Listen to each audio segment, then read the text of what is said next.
Welcome back to Geekified, episode 3, where we'll be talking to this guy, Nathan.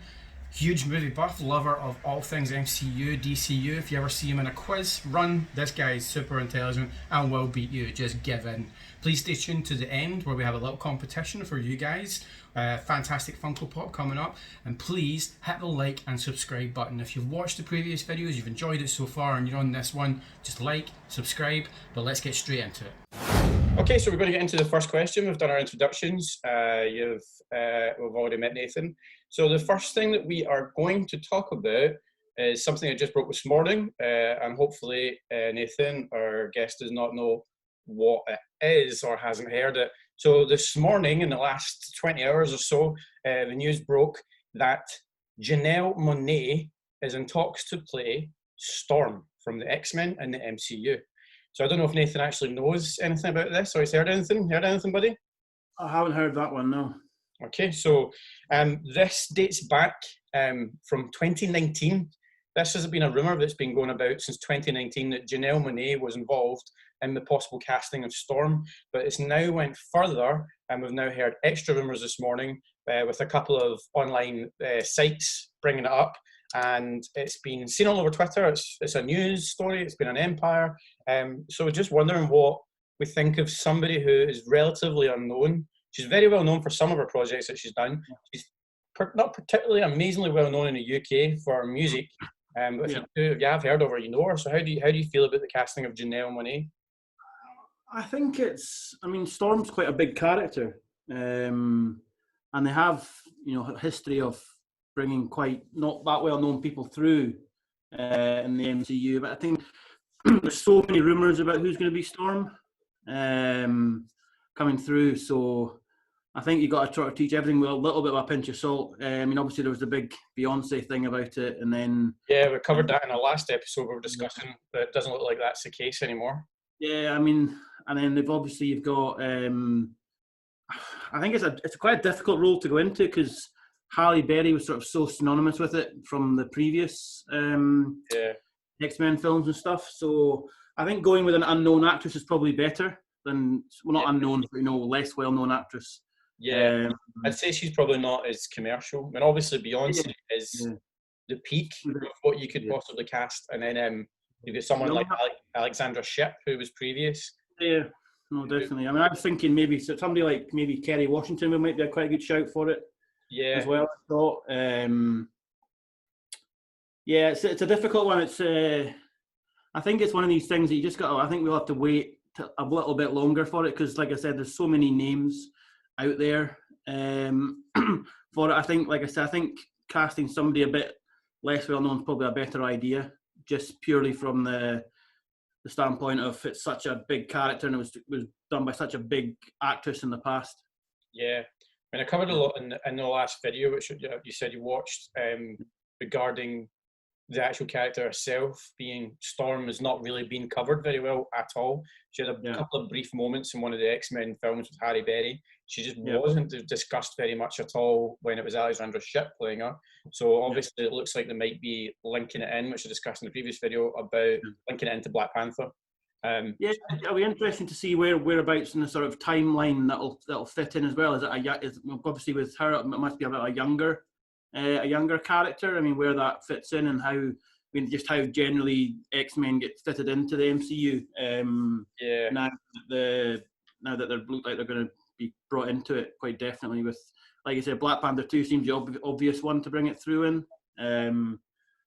But you never know. You never know with the whole sort of multiverse thing coming in with Doctor Strange film. That could open up, literally millions of possibilities of how they can bring things in and how they're going to explain that to the audience and how they're bringing them through in the movies.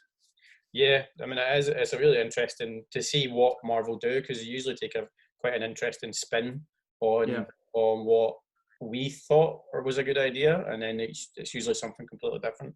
Yeah. So that was just a wee quick subject I wanted to talk about because that was relatively new.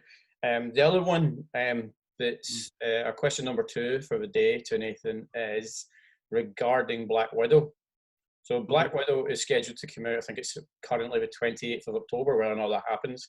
It's a little bit of information regarding something that Cate Shortland has said, who's the director.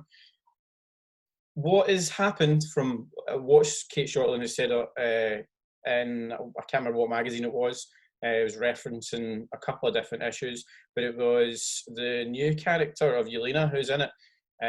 She's basically said that the movie is handing the baton to another Black Widow. So what has happened on Twitter since that's been said is that really shouldn't have been information that should have been shared. So it's really kind of a spoiler. So obviously what we're going to happen, we know what happened to Black Widow in Avengers Endgame. If you haven't, shame on you. It's been out for about a year and a half. Where have you been?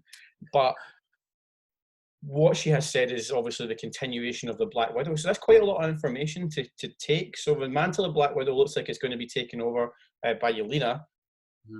Is that too much information? Has that spoiled the film? So a lot of people on Twitter because obviously Black Widow's fitting in like in the middle of the timeline as well. Yeah. And Black Widow, and she's a fairly major character in the last. From my understanding, it's coming in after Civil War. After Civil War, yeah.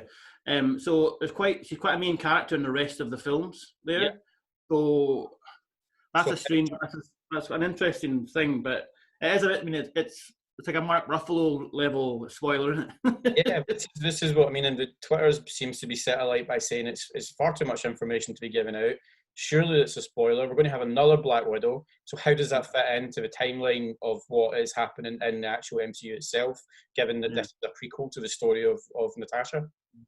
I mean, it's a bit, I mean, is it getting to the point now where Marvel are sort of just recycling ideas as well? You know, they've already done let's pass the baton on with Captain America. You know, they're passing the thing on with Thor as well now as well. So it seems like another thing again where they're going, you know what, we need to, this is a popular character, how do we carry it on a little bit?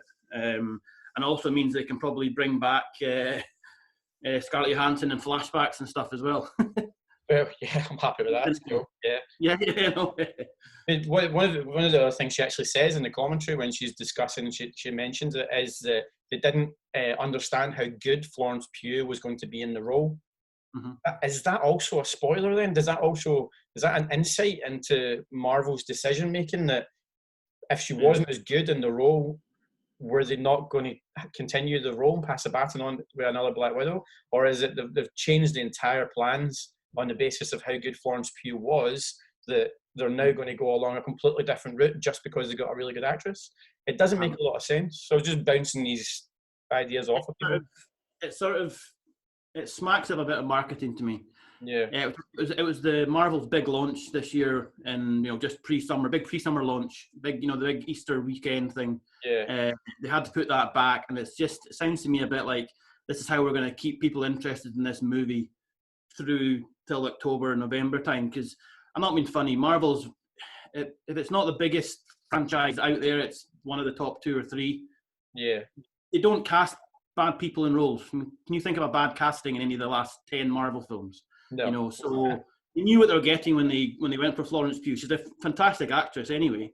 So I don't know. It sounds to me like people are just trying to keep things interesting for people and make sure people are still clicking on Twitter and YouTube and being interested in the MCU.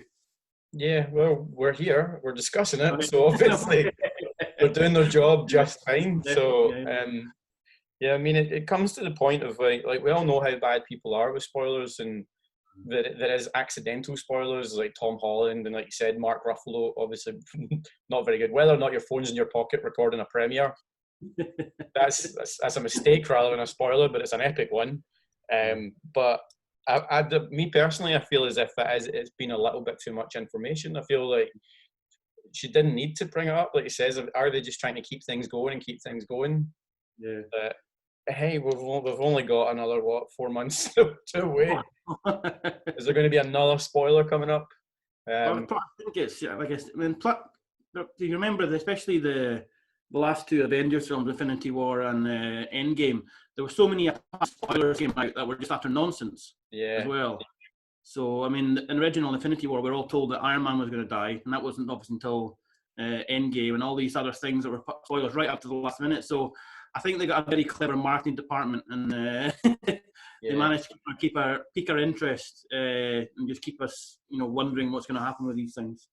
So my take on what I think is going to happen is, I don't know if you remember the trailer where you see Yelena lying on her back, and did you see the lines on her face? Yeah. So there's lines on her face, and it looks like a surgical table. So there's a famous storyline. Can't remember the name of the story in it, but there's a famous storyline in the comics of where there's a bit of a face swap going on. All right. So they've not talked about it, and I've not seen any marketing about it, and there's not any mention of it.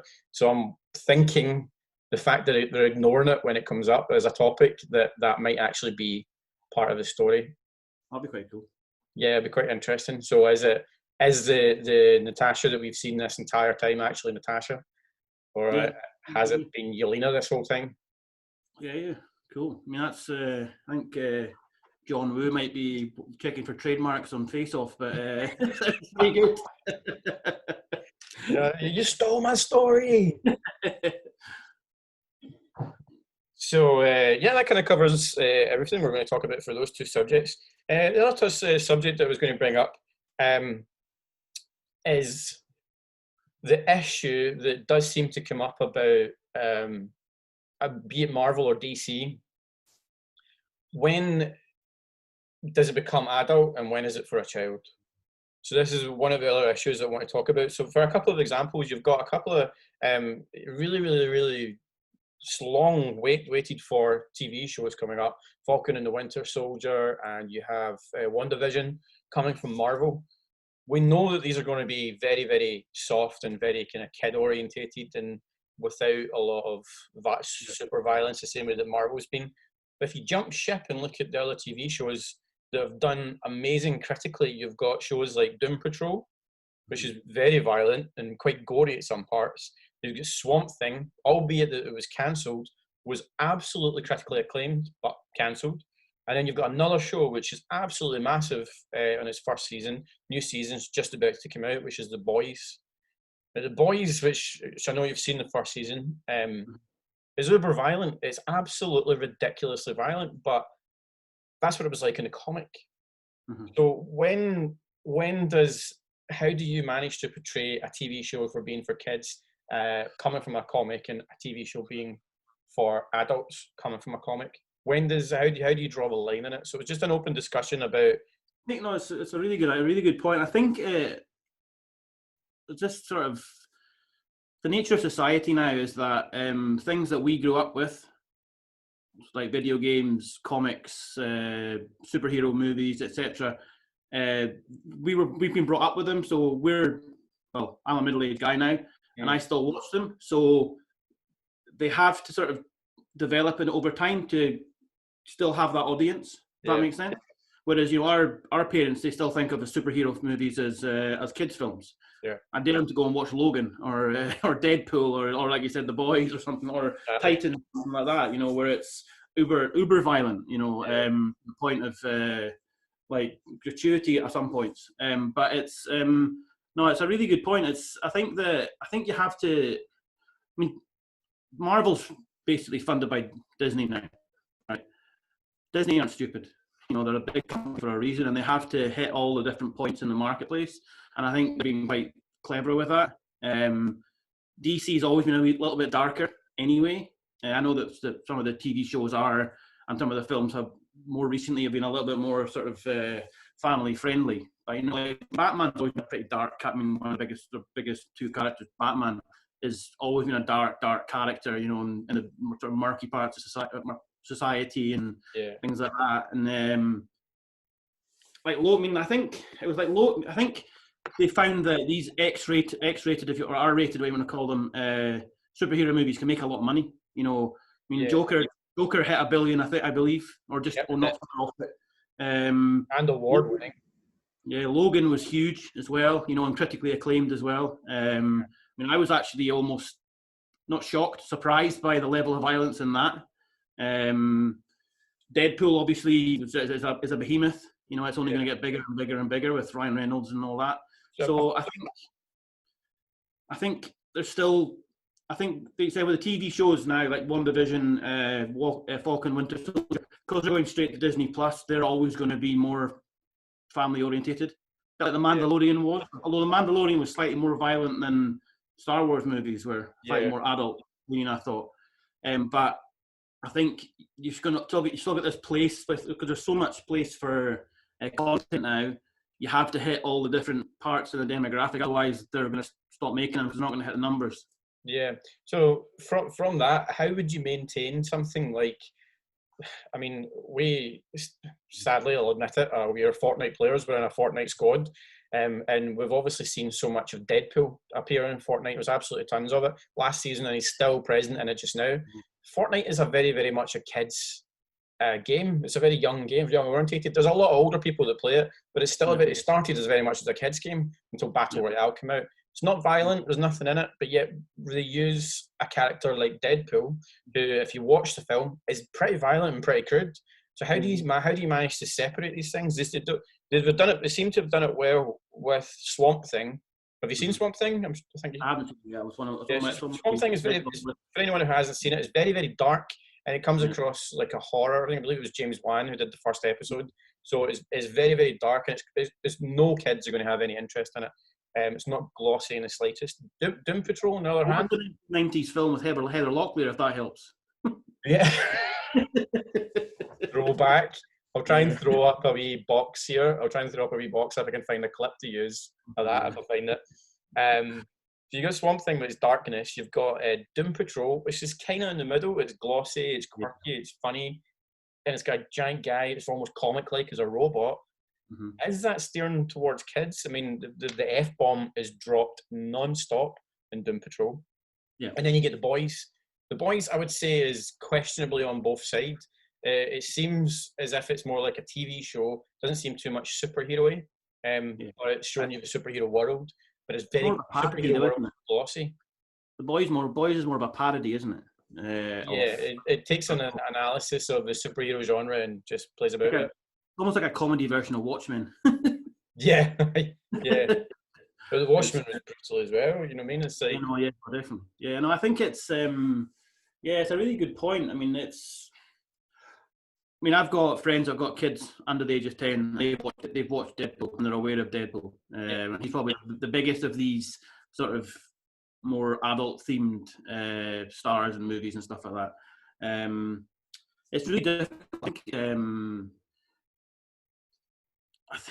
I think the Fortnite thing is a really, really, really good point that you've made, because I've thought that myself before. It's like Deadpool, this sort of R-rated character, and he's in basically the biggest video game in the world, and it's majority of players are under the age of 18. You know, apart from old twats like us. But it's I suppose they're aware of character. I suppose it's about character recognition, I suppose. Yeah. But even like a couple of the Avengers films were, rated PG-12 over here. Yeah. So, I mean, probably PG-13 over in the States. So, I mean, a lot of the kids shouldn't have seen them, but you see kids going about in Captain America outfits and stuff like that as well. So, it's, I think it's, I mean, the depiction of Deadpool in Fortnite, he's not foul-mouthed, a little bit, but not, they didn't drop the F-bomb or anything like that. There's no sexualized content of it. It's a game that involves, it's for shooting. So he does shoot things, obviously, but it's not really, they use the character, but don't necessarily use the character traits. Yeah. As I said, it's always an interesting subject of how, especially given the fact that it is going to Disney. I mean, we know that Deadpool 3 is coming out. Yeah. I'm quite looking forward to seeing what direction they do go with Deadpool, because the reason we watch it, I'd probably still watch it even if it was a 12, but it's Deadpool. If anyone's read the comics, if anyone has seen anything to do with Deadpool, it's violent, it's nasty, he breaks the fourth wall, he says some of the most horrendous stuff about some of the characters, but that's why he is that character. He's designed for that. So if you're going to make a film about him, it kind of has to be along those lines. But like the crossover of how they managed to move Deadpool into things like Fortnite is questionable. I've always... An interesting thing for me with Deadpool and going into sort of the MCU, because that's part of that now, is whether they bring him into the sort of the main MCU arc, as it were, or whether they keep him as a peripheral character. Because so that then I know they're bringing the X-Men in, but and he's obviously loosely associated with that. I mean, it'd be interesting to see whether they try and bring him through as well, because obviously you would completely change the dynamic of the film then, and or you either change his character or you change the film. So that'd be quite an interesting thing to see what happens. Yeah. Maybe not in the next phase, but at some point, or when he does his films. Obviously, I know he talks about a lot of other films in his films because he's breaking the fourth wall and stuff like that. It'd be quite interesting to see what happens with that as well. Yeah. So that's pretty much it for today's chat. Thank you very much for joining me, Nathan. We will have a few more coming up. We're going to have a few more movie-orientated discussions rather than just MCU and DCU. Nathan will be involved in them, but thank you very much for joining. If you could hit the like and subscribe button, that would be absolutely fantastic. And share and start a discussion in the comments. That's the place for it. I'll be there open to questions. And look out for our competition coming up, where you can win a Funko. I'll describe right after this. Thank you very much, guys. We could do this all day.